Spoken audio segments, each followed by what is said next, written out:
Praise the lord.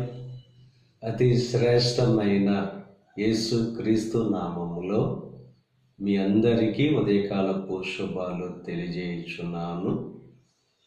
ఈరోజు దేవుడు మనకు అనుగ్రహిస్తున్న అతి శ్రేష్టమైన వాగ్దానము సామెతలు 24వ అధ్యాయము 14వ వచనాన్ని చదువుకుందాము.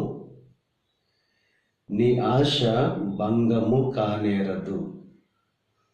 ఈరోజు దేవుడు బహుశ్రేష్టమైన వాగ్దానం మన జీవితంలో అనుగ్రహిస్తున్నారు.